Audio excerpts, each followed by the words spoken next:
Bismillahirrahmanirrahim. Assalamualaikum warahmatullahi wabarakatuh. Sahabat Abi, kembali kita berjumpa. Alhamdulillahirabbil alamin. Allahumma shalli ala sayyidina Muhammadin wa ala alihi wa ashabihi ajma'in. Amma ba'du. Di antara demikian banyaknya tips sukses sahabat Abi dimanapun berada, ada dua tips sukses yang jarang dilakukan oleh orang atau jarang diteorikan oleh orang, tetapi sebetulnya ini menjadi kunci sukses dalam sebuah dunia usaha. Sahabat Abi dimanapun berada, apa saja tips sukses yang jarang diteorikan oleh orang, tetapi itu sebetulnya menjadi kunci awal, kunci utama untuk meraih kesuksesan dalam dunia usaha? Pertama, sahabat Abi dimanapun berada, senantiasalah berani mengambil sebuah keputusan. Apa makna berani mengambil sebuah keputusan? Abi akan mencoba menggambarkannya dalam bentuk sebuah cerita. Diambil dan dikutip dalam sebuah buku berjudul Hikmah dari Seberang.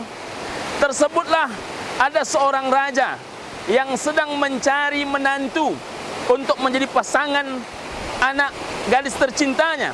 Karena ada aturan di kerajaan itu, siapapun yang akan menjadi raja, dia harus seorang laki-laki dan tidak diperbolehkan perempuan untuk menjadi seorang pemimpin ataupun ratunya.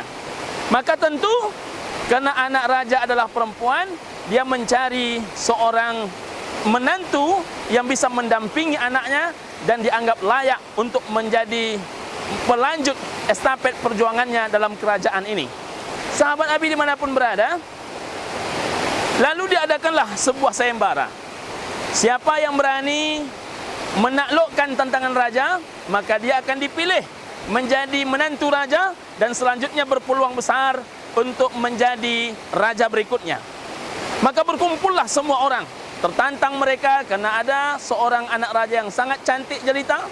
Mereka tertantang sahabat Abi, apa sebetulnya tantangan yang dibuat oleh raja, hingga kemudian nilainya ataupun balasannya adalah akan menjadi menantu raja dan menjadi raja selanjutnya.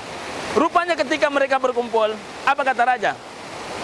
Tantanganku sedikit saja.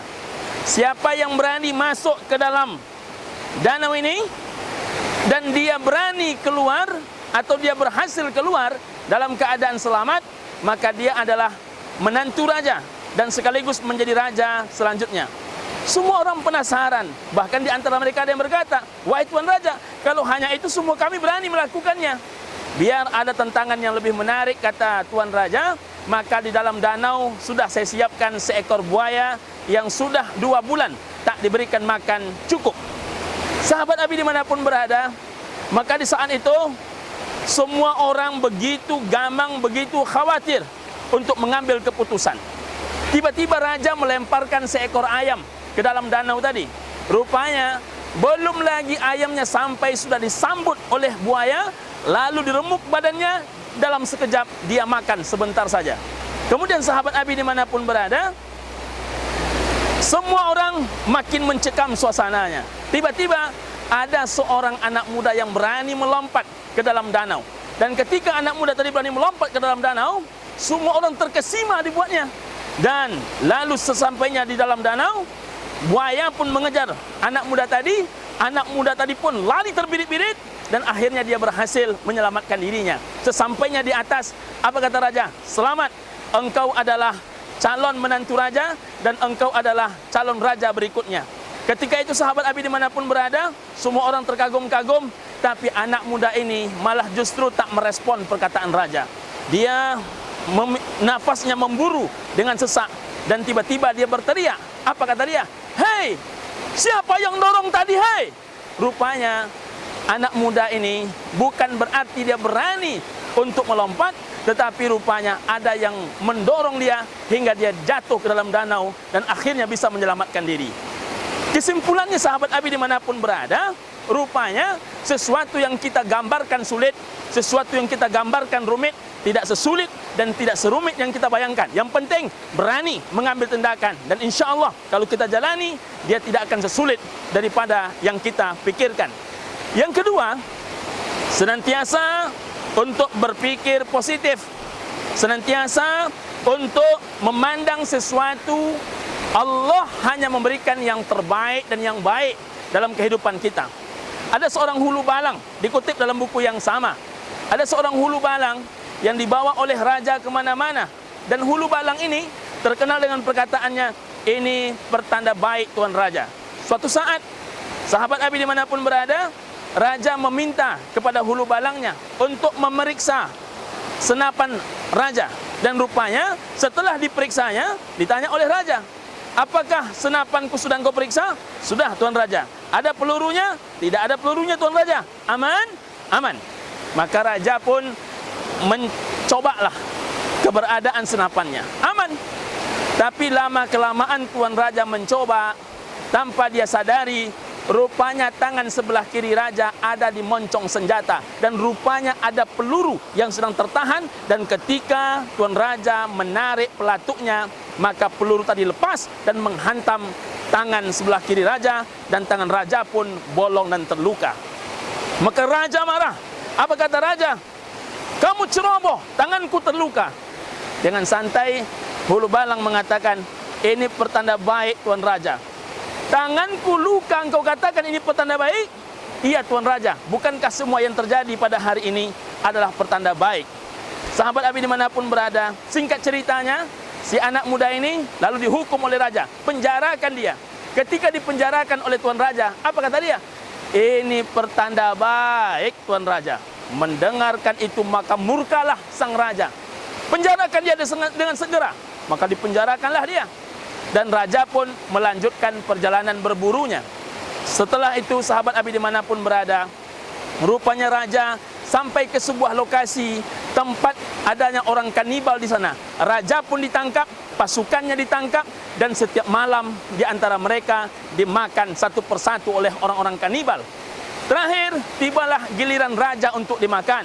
Tapi ketika giliran raja akan dimakan, rupanya salah satu pengawal raja kanibal ini menengok ada satu pantangan nenek moyang mereka. Apa itu? Tak boleh memakan calon korban yang ada cacat pada tubuhnya. Dan rupanya raja berlobang di telapak tangan sebelah kirinya. Maka akhirnya gagallah raja dimakan oleh orang-orang kanibal, dilepaskan. Dan ketika dilepaskan, siapa yang teringat oleh raja? Yang teringat oleh raja adalah hulu balangnya yang selalu berkata, ini pertanda baik Tuan Raja. Dia ambil kudanya, dia pacu kuda tadi ke istana, dia lepaskan kemudian hulu balangnya. Dan ketika hulu balang tadi dia lepaskan, apa kata hulu balang? Ini pertanda baik Tuan Raja. Kata raja, aku meminta maaf kepadamu. Aku telah ceroboh kepada orang yang berjasa dalam hidupku. Kalaulah engkau tidak ceroboh terhadap senapanku, maka tanganku takkan bolong dan aku telah dimakan oleh raja kanibal. Dengan santai, hulu balang tadi berkata, ini pun juga pertanda baik Tuan Raja. Raja pun heran, kenapa sudah dipenjarakan juga masih pertanda baik? Rupanya dijelaskan oleh hulu balang, kalaulah sempat aku tidak engkau penjarakan Tuan Raja, maka aku termasuk rombonganmu dan aku pun termasuk salah satu yang akan ditangkap oleh orang kanibal dan akan dimakan oleh mereka. Jadi keputusanmu adalah salah satu cara Allah menghadirkan semua ini hal yang baik, dan ini pertanda baik dari Allah Subhanahu wa taala. Sahabat Abi, tetap dengarkan, like, share, komen, and subscribe, dan jangan lupa juga tonton juga video-video kita yang lain, dan insya Allah akan berlanjut pada tausiah dan motivasi-motivasi berikutnya. Kesimpulannya adalah selalu berani melakukan sebuah tindakan. Yang kedua, selalu berpikir positif.